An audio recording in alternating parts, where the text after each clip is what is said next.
If you're in desperate straits, if your life has fallen apart, if you're nihilistic and miserable, and maybe you have your bloody reasons, because maybe you do, that's still the case that if you step outside yourself and you try to make the lives of other people better, that's the best possible thing that you can do for yourself. It's defining, what Thomas Jefferson wrote in the Declaration of Independence, this right to life, liberty, and the pursuit of happiness.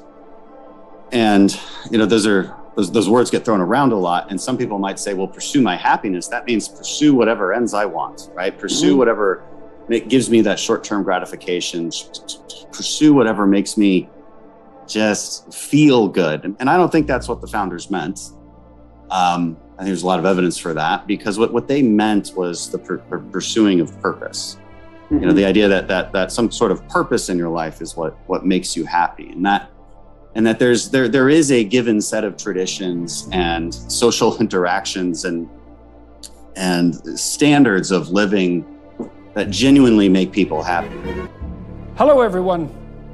I'm pleased today to be talking to Congressman Dan Crenshaw, who I've had the privilege to get to know over the last couple of years now. Most recently, Congressman Crenshaw set up an event for me in Washington where I had the privilege of speaking to a large group of Republicans concentrating on policy making about the possibility of generating a positive message going forward as a bulwark, let's say, against the possibility of a kind of reactionary populism, which is not optimal, unfortunate for everyone concerned. Dan and I talked after that about doing another podcast concentrating on political issues, particularly focusing on the danger posed by the radicals on the left and the radicals on the right. He's had a lot of experience with the unpleasant radicals on the right. I thought that would be really interesting. But over the last few days, I've also read his new book, Fortitude. Something Dan knows something about, by the way. Fortitude, American Resilience in the Age of Outrage. And I really liked the book. I thought it was a lovely balance of story, personal story, concept, encouragement, clear delineation of a political and sometimes a theological philosophy, psychological philosophy. So I took a lot of notes, and I thought what I would do after I read Dan's bio is walk through his book with him. There's a lot of places where our thinking dovetails, I suppose, which is why it's easy for us to get along. And I think we could have a very productive discussion as a consequence. So I'll start with the bio.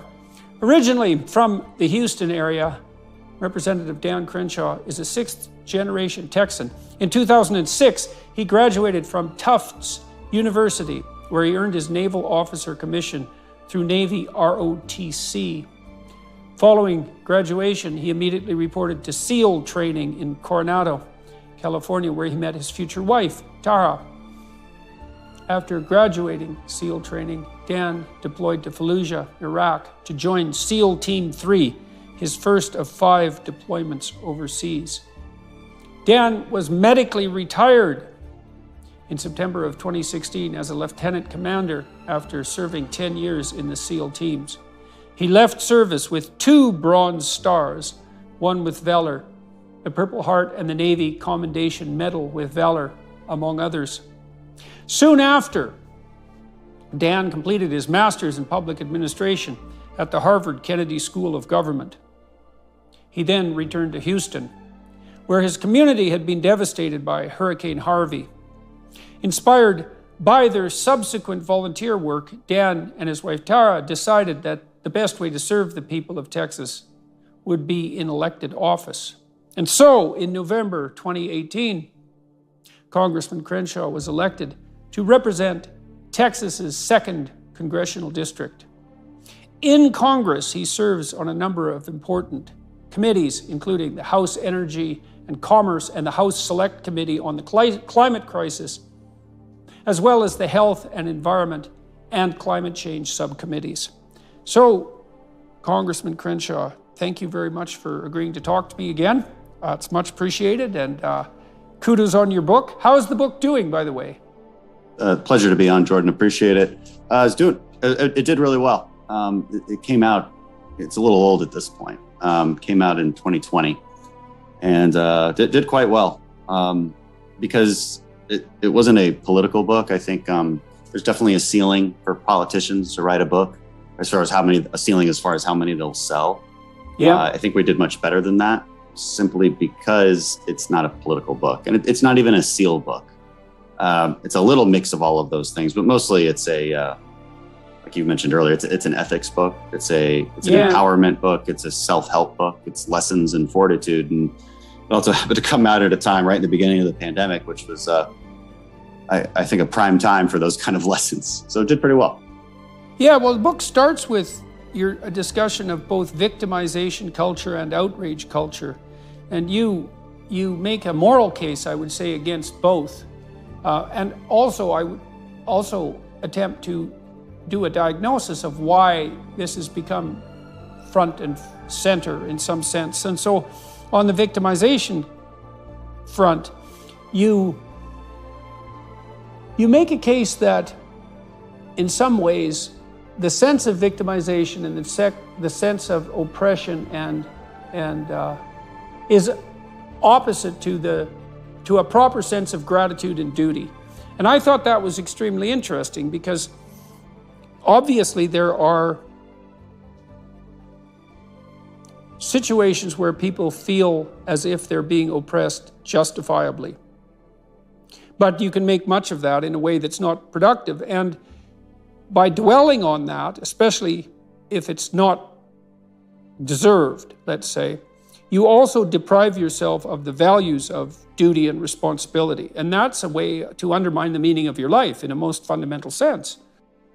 You deprive yourself of what's the word I'm looking for? You deprive yourself of any ability to overcome it, right? You deprive yourself of agency. And that's a devastating thing psychologically for someone if they're deprived of the tools and the abilities to move forward past whether that trauma is real trauma, whether that victimization is justified, as you said, because I mean, there's two types. There's the narratives that get built in our society about victimization, which it can certainly be debated whether it's real or not. And then there's true victimization and true victimhood, or at least being a victim of some kind of injustice. But victimhood, I would say, is a bit more of a mindset. And you can either live that way or you can decide to overcome it and decide that you indeed are in charge of your own destiny. Yeah, well, there's a difference, I think. There's a difference between being a seeker for justice and construing yourself as a victim. You know, if you're a victim, in some sense, you're owed something, you're owed redress.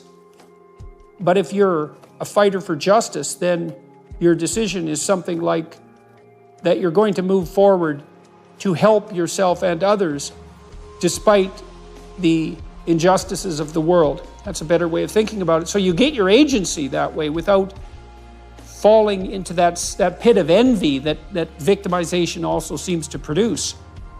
You also have to define justice correctly. And I think that's where our society has qualms with one another, is this redefining of the word justice and what injustice actually is. And so I think there is a classical definition of justice, and it's